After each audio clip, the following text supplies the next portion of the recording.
Welcome back to the Druid's Bees. This is episode 3, where we're going to talk about assembling the HiveIQ bases.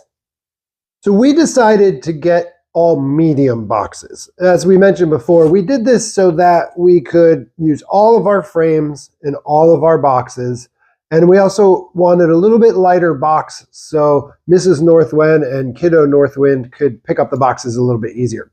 So instead of buying the USA kit, which has 2 deeps and 1 medium, I decided just to get all mediums, and we just bought the bases separately. So let's take a look and see what's inside the box.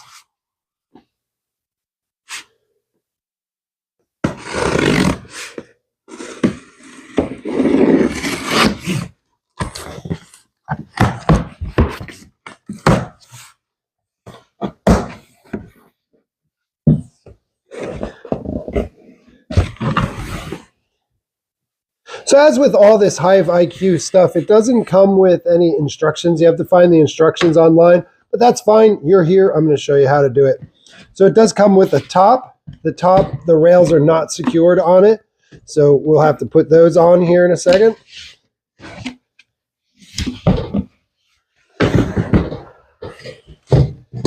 You get a metal queen excluder.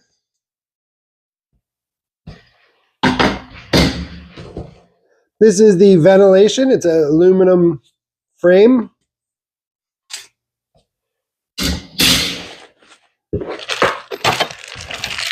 Couple packs of screws.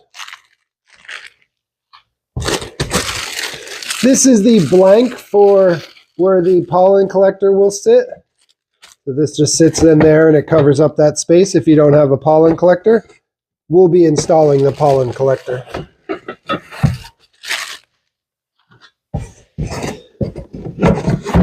The entrances, and they're held by magnetic.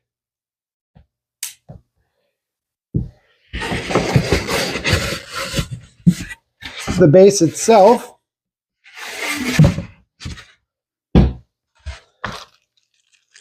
These are the ID tags. These are for closing the entrance. And lastly, the 2 rails for the Varroa board. So the first thing you're going to want to do, just like the hive bodies, you want to paint this. We're just going to paint the exterior. You're going to paint the landing board area. There's no need to paint anything on the inside. It's not going to be exposed to the weather, and we want to prevent the bees from coming in contact with the paint. I did paint this ledge because I didn't want that white line to show. I also painted underneath mine just because I thought maybe there'd be some exposure underneath.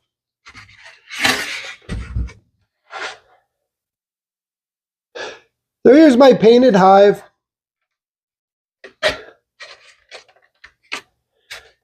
So I didn't paint that top rail, but I did paint underneath. And you can already see just from setting on the table that I had it on, some of the paint stuck to the table.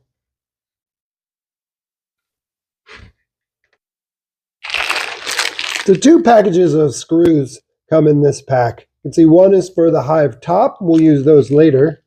And we're going to be working with the hive bottom ones. They're number 6 screws, 20. They're 3 3/4 inch long. And as with before, you want to be super careful when you put this stuff in because you can easily strip the foam out, and so you don't want to strip that out. I cannot see one way is up or down, so I'll just put it however. So I just set mine for a super low torque setting, and then right when they get snug, you want to stop. You don't want to dig them in too deep because it will strip out the foam.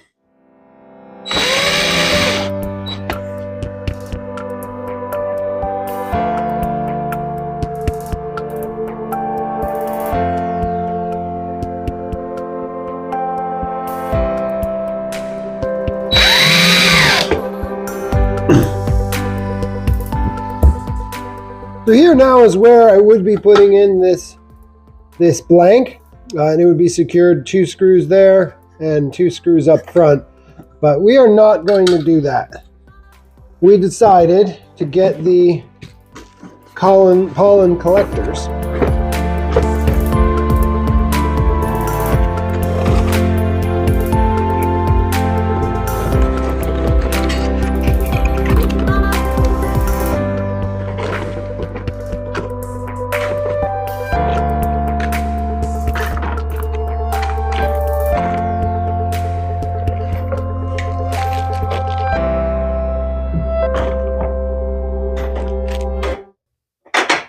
So the pollen collector, see this little this rotates, and as it does, it lifts this up and down.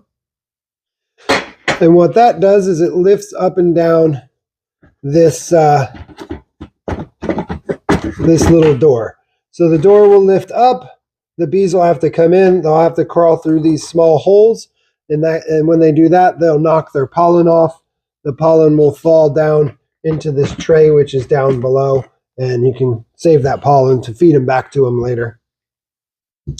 So we'll start by flipping this over.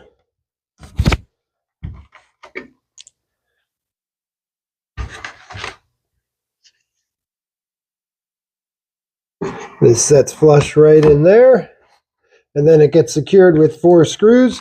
And this packet did come with a set of 6 screws.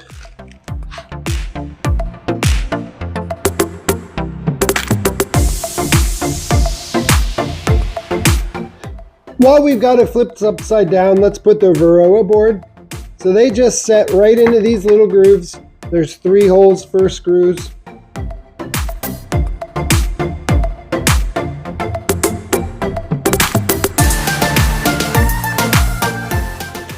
And so this pollen tray will slide right into those Varroa racks, and it'll set flush right with the end of that, and they'll catch all that nice pollen for us. Coming back to the top side, we can see now when we actuate that lever, you can see this moving up and down. The easiest way to put that in is put it into the up position. There's a little hole in the front of this, and you're just going to line that little hole up. And it's going to set right in like that. Then you've got your little bosses that these guys go on the end here. That's going to help the shaft stay in position. And then we're going to use 4 screws for that.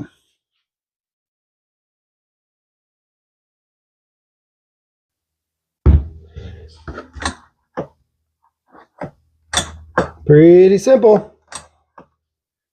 So the next step is the entrances.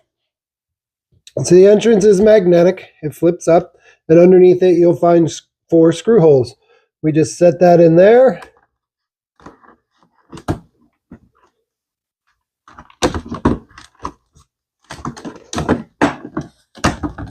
Fits in there nice. Open that up. You'll find your screw holes and secure them with your screws.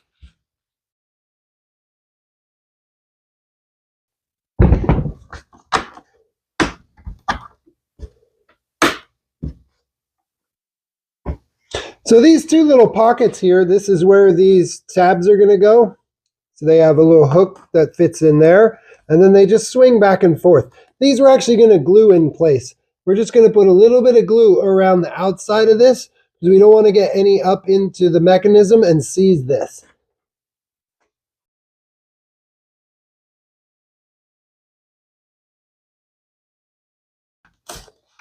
And so what this does, when the thing is open, you can close these guys and it'll prevent it from closing.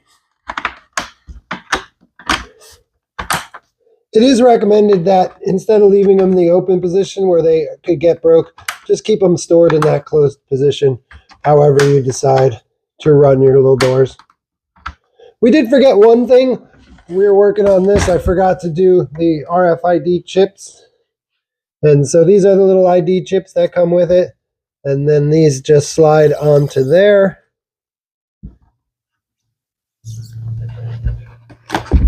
And they get a screw each. I did crack that one, so don't tighten it down too much. And lastly, the mouse guard. The mouse guard is just going to set, there's a little groove on each side of that. The mouse guard, holes go down. The mouse guard just lines up and sets in that little groove.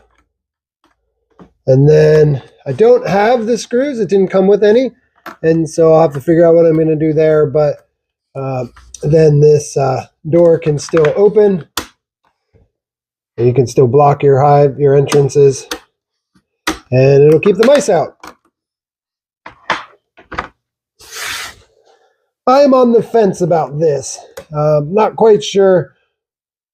I've heard some folks say, especially in the winter here in Alaska, you get a lot of snow and debris built up in here, and this just hampers you from being able to get in there and clean it out a little bit. So not quite sure if I'm going to actually install these or not, but it is nice to have them on hand, and I'll keep them set in there just for right now. And so that's it. That's the top, or that's the hive base rather. Like I said, that tray, it just kind of comes up underneath here, gets into those Varroa rails, and then just lines right up along. A little bit hard to do from upside down and backwards. There you go. Just lines up just like that. And you can turn it on and off, catch all that nice pollen. And there it is. That's it. That's super easy to put these things together. They made them almost foolproof. Sometimes if you get stuck, you might kind of fiddle around with it till you find the right orientation based on the grooves that they have set up. It's super easy to put one of these together. I hope that you enjoy yours. If you got some, I will let you know how this goes. We are super excited. It is March 1st. Bees arrive on April 12th, so the time is getting short. The daylight is getting longer. Spring is returning to Alaska, and we are super excited for this brand new adventure here on the Northwind Homestead. So, thank you for stopping by for episode 3 of the Druid's Bees.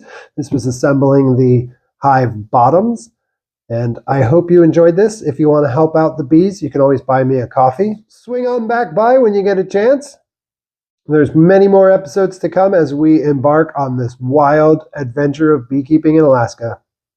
Be well.